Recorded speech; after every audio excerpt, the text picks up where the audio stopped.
I'm not looking forward to this in the slightest. I am not either.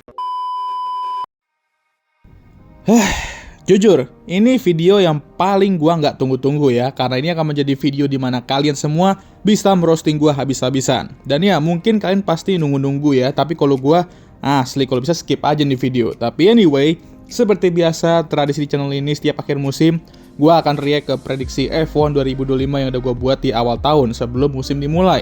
Jadi tanpa basa-basi, langsung aja gua mulai.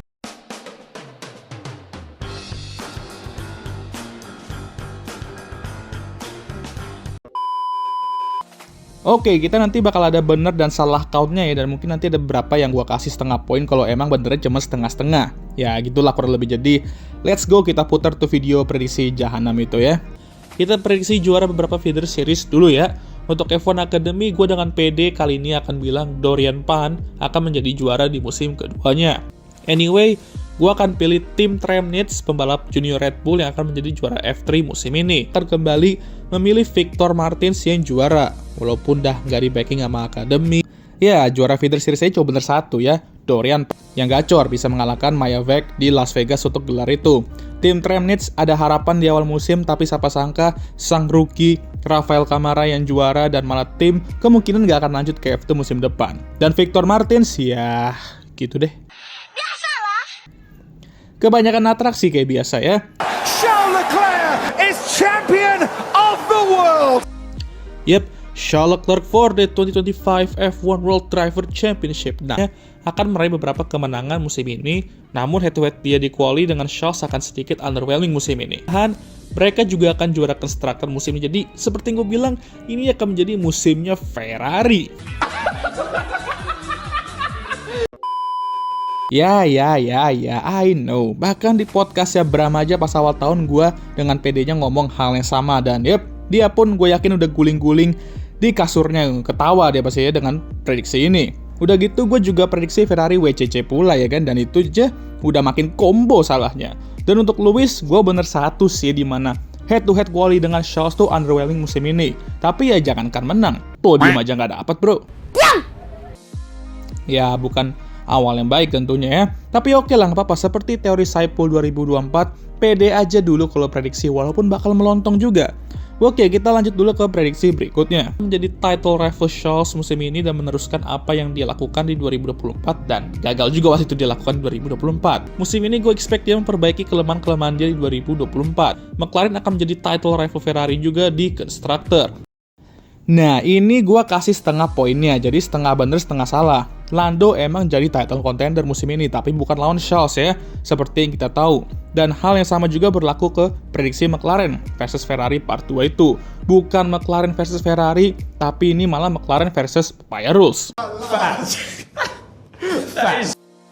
Dan malah Lando dan McLaren lah yang WDC dan WCC kita tahun ini. Apalagi di WCC di mana mereka dominan, jadi ya gitulah ya. Belum, baru juga sampai ke tim 2 udah mau cabut aja si Dharma ini ya. Lalu untuk Oscar, nah ini gue bener ya, akhirnya prediksi bener lagi. Dia benar-benar lebih konsisten dan memperbaiki kelemahan dia di 2024. Ya salah satunya ya quality pace dia. Udah setara dan hanya kalah tipis dari Lando yaitu 13-11. Tapi masalah inkonsisten di leg Amerika itu harus dia perbaiki di 2026 nanti. Karena itulah yang buat dia kehilangan gelar Jordan itu. Tapi overall, ini prediksi bener, cuman agak underprediksi ya kalau gue bilangnya ya. Aneh juga underpredict ngomongnya. Maksud gue tuh prediksi santai, tapi nyatanya agak melampaui ekspektasi BTW, oke? Des, musim ini mereka akan meningkat dan menyalip Red Bull di standings. Jadi akan masuk ke top 3 lah ya, akan bersaing untuk top 3 di klasemen pembalap. Kali mengejutkan kita dan gue expect dia untuk meraih setidaknya satu kemenangan atau pole atau bahkan dua-duanya. Itu aja dulu ya. Nah ini Mercedes bener ya. Mereka finish runner-up dan menyalip Red Bull juga, jadi ya top 3 termasuk bener lah. Cuma untuk George, bersaing untuk top 3, ya awalnya sih iya kelihatannya ya, tapi nyatanya ya dia di no man's land aja di posisi keempat itu di standings. Walaupun ya, gue akui, dia pembalap terbaik di luar top 3 musim ini, tapi gue akan anggap ini prediksi salah, karena dia nggak sedekat itu juga ke posisi ketiga klasemen. Beda 100 poinan kalau nggak salah di akhir musim. Lalu untuk prediksi Kimi Antonelli ini, well, sprint bisa termasuk gak sih? Bisa lah ya, boleh lah ya. Lu so asik bang. Oke gitu dong, jadi ini bener ya walaupun cuma sprint, karena dia meraih sprint pole di Miami, dan dia menjadi pembalap termuda yang start di pole balapan F1 dalam format apapun dalam sejarah F1. Dan seperti yang gue bilang tadi, juga podium sudah pasti dia dapet, dan dia 3 kali juga musim ini. Dan menunjukkan bahwa Toto sebenarnya nggak salah milih dia, dan ini merupakan plan jangka panjang. Dan nggak bisa hanya 1-2 musim aja benchmarknya. Dan akan menantang Lando dan Charles, tapi tidak sampai balapan terakhir. Akhir bakal strong sehingga musim depan dia akan tetap bertahan bersama Red Bull. Hancur ya Red Bull ya. Tapi oke lah, ini pertama nyaris sebenarnya, tapi Max lagi-lagi menunjukkan dia nggak bisa diremehkan. Dia adalah fighter dan akan battle terus sampai akhir. Ya walaupun gagal juga, tapi dia berhasil memenangkan hati para fans F1. Dan untuk case Liam Lawson, ya ini sih yang kacaunya habis banget ya. Cuman 2 balapan gak tuh Pak, langsung dipromot ke Racing Bulls setelah itu. Tapi setidaknya dia bertahan di F1 untuk 2026, walaupun bukan di Red Bull. Cuman ya oke lah ya, setidaknya masih di F1 dan di Red Bull Family. Tetap aja sih semua salah ya BTW ya. Untuk jadi best of the rest, gue akan pilih Williams. Karena Carlos atau Albon akan meraih 1 podium musim ini. Oh ya, prediksi tambahan, Alex bakal sedikit mengimbangi Carlos musim ini, tapi tetap ya aku prediksi Carlos yang bakal go on top ya di head-to-head Williams. Nah ini prediksi yang paling gue banggain. Williams benar-benar jadi kuda hitam dan menjadi best of the race. Jadi ini bener ya, dan mereka pun juga meraih minimal 1 podium. Ini gue lupa add minimalnya ya.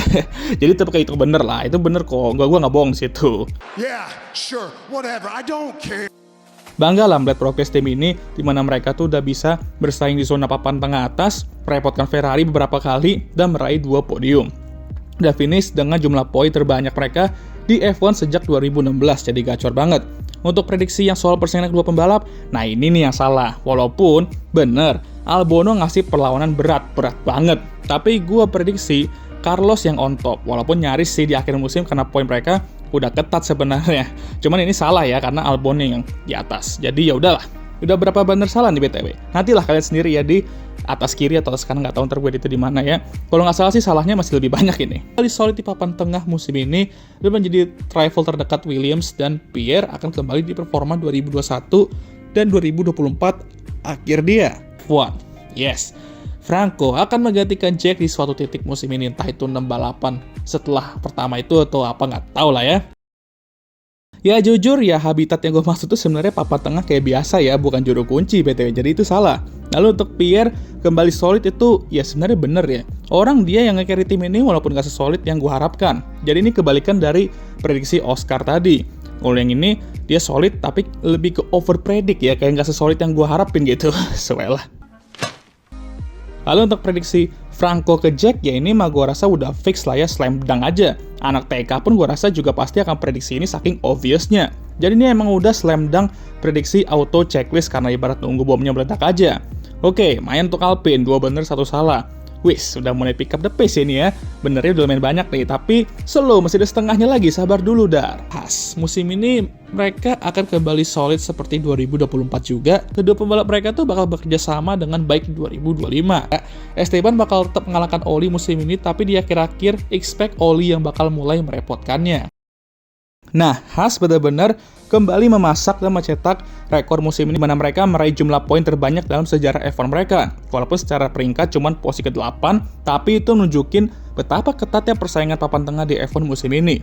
Jadi tetap memasak beneran lah mereka. Dan yang gue juga banggakan ialah prediksi gue soal Oli dan Esteban tuh bener. Mereka bekerja sama dengan baik musim ini. Tentu ada sekali mereka cekcokan, tapi nothing personal.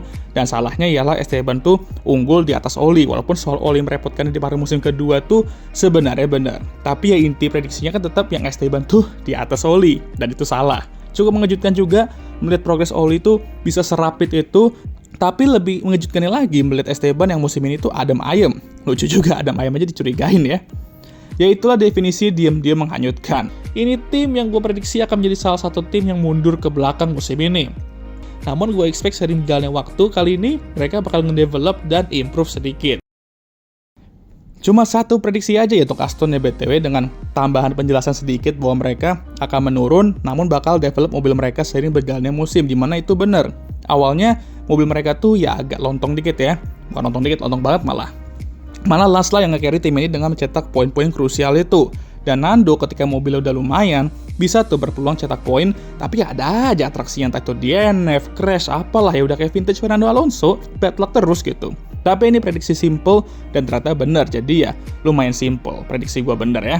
Masa iya udah prediksi simple malah salah ya kan? Gua ya Racing Bulls. Ya, gue expect mereka juga akan sedikit mundur musim ini, dan sayang aja karena livery mereka tuh cakep banget. Yuki gue prediksi akan tetap solid musim ini dan terus melakukan hal yang seharusnya dilakukan, yaitu memimpin tim ini. Nah, untuk Isaac, awalnya gue expect bakal sedikit mirip kayak Yuki 2021. Kenceng tapi ya agak crash prone, emosian di tim radio, kepercayaan dirinya juga kena dikit karena ya berbagai macam kritik, tapi masih bisa diselamatkan untuk bertahan musim depan.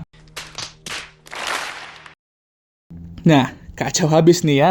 Yang Yuki, walaupun gua tuh masih keke ya dan yakin kalau dia masih di Racing Bulls itu, prediksi ini bakal beneran kejadian dan bener lah kita ngomongnya. Tapi karena dia di-demote ke Red Bull, itu yang susah. Tapi mau gimana lagi toh, sesuai dengan teori Gilang 2020, terkadang prediksi itu kayak hidup.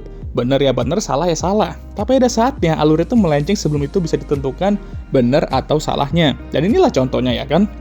Untuk Isaac, ya ini gue bisa bilang setengah bener setengah salah. Karena ya gue tahu debut aja udah DNS dan kena kritik habis-habisan sama Mbak Helmut. Cuman salahnya gue tuh, dia nggak sebrutal itu di tim radio musim ini kayak Yuki dulu. Dan malah dia tampil jauh lebih bagus dan melampaui ekspektasi kita semua. Jadi ini gue akan anggap setengah bener setengah salah. Juru kunci, gue akan berikan ke Sauber. Pace-nya juga sedikit lacking. Nico akan berusaha sekeras mungkin untuk meraih poin-poin kecil, dan Gabriel Bortoleto akan sedikit kewalahan juga di awal, namun seperti pada rookie lainnya, expect dia untuk memberikan beberapa kejutan nantinya dan berkembang. Oke, untuk Sauber, ini aja ada dua salah ya. Pertama, mereka nggak juru kunci ya, walaupun di posisi ke-9 tuh ya di kedua juru kunci, tapi oke lah, setidaknya mereka nggak mengakhiri musim sesuai dengan awal prediksi gua, karena sayang aja, tim ini mau transisi ke Audi, tapi finish juru kunci, kan agak Merosakan. Dan Nico meraih poin-poin kecil, sorry bos, podium nih bos, kita mainnya mana ada poin-poin kecil, 50-an poin dia raih kalau nggak salah ya. Dan untuk Gaby, nah ini benar, karena dia memulai dengan pelan, terus perlahan konsisten, mengancam Nico, dapat poin juga, habis itu langsung dia ngebut, makanya mode kamikaze-nya ya kan ngerusuh di beberapa balapan. Ya wajar lah, namanya juga rookie ya kan. Jadi prediksi soal Sauber, ya agak melenceng ya. Nah semua tim udah nih, sekarang kita ke prediksi tambahan-tambahannya. Nah, beberapa prediksi tambahan untuk musim 2026. Cadillac kan bakal join F1 di 2026, dan gue prediksi Checo Perez akan mengisi salah satu seatnya. Apalah ya nanti. Atau bahkan, karena mereka pakai mesin Ferrari, bisa aja Guan Yu Zhou, reserve driver Ferrari sekarang, yang naik. Nah, untuk Checo, nyaris-nyaris slam dunk aja kalau dia akan diambil Cadillac. Cuman yang gua nggak sangka ialah mereka mau ambil duo line-up second driver dengan Valtteri Bottas. Jadi sini gue bener satu dan salah satu. Emang demen yang om-om ini Cadillac gue rasa ya. Dan George bakal stay di tim mereka masing-masing untuk 2026 ya, karena juga ada rumor mengenai Max ke Mercy, lalu George ke Red Bull ya kan. Yes, itu bener, ada rumornya, dan gue juga nailed it di sini, di mana gue prediksi dua-duanya akan stay di timnya masing-masing untuk 2026. Not bad. Fit Lindblad bakal naik ke F1 bersama Racing Bulls. Mantap, bener lagi. Dan Yuki akan tendang ya, dan beneran naik ke Racing Bulls juga. Sama ini sedikit slam dunk juga, mengingat betapa tinggi Mbak Helmut ngerank dia dan pengen cepet-cepet naikin dia ke F1 juga. Jadi pembalap tembak sekali musim ini, di saat Franco dah naik ke Alpine sebagai pembalap utama. Ya ini cuman iseng-iseng aja sebenarnya, dan gue sedikit berharap, tapi ya nggak kejadian juga walaupun Doi turun di 5 FP1. Tapi ya it's okay. Malah prediksi tambahan untuk 2026 nya yang gacor gue lihat ya. Asem. Jadi mari kita hitung totalnya dulu gimana ya. Ya ternyata nggak seburuk itu lah ya, imbang malah. Gue bangga lah sama beberapa prediksi yang gue buat di musim ini, dan tentunya agak cringe juga melihat beberapa yang salah ya banget ya. Gue rasa kalian udah tau lah yang gue maksud tuh yang mana. Sudah jelas gue cringe salah prediksi WDC. Harusnya bukan Charles Leclerc, Franco Colapinto ini mah harusnya tahun depan kali ya. Oke lah, sekian video kali ini. Gimana menurut kalian? Kalau kalian buat prediksi, apakah prediksi kalian tuh semua berjalan dengan lancar atau ada yang cringe juga kayak gua salahnya? Ya tulis aja di kolom komentar ya. Jangan lupa like, subscribe, agar tembus 10K sebelum akhir tahun, share video ini, dan jangan lupa juga untuk menyalakan lonceng notifikasi agar kalian semua tahu ketika gua ngupload video baru. Jangan lupa juga untuk follow Instagram gua. Ya, seperti biasa video ini akan ditutup oleh Ara, sayonara.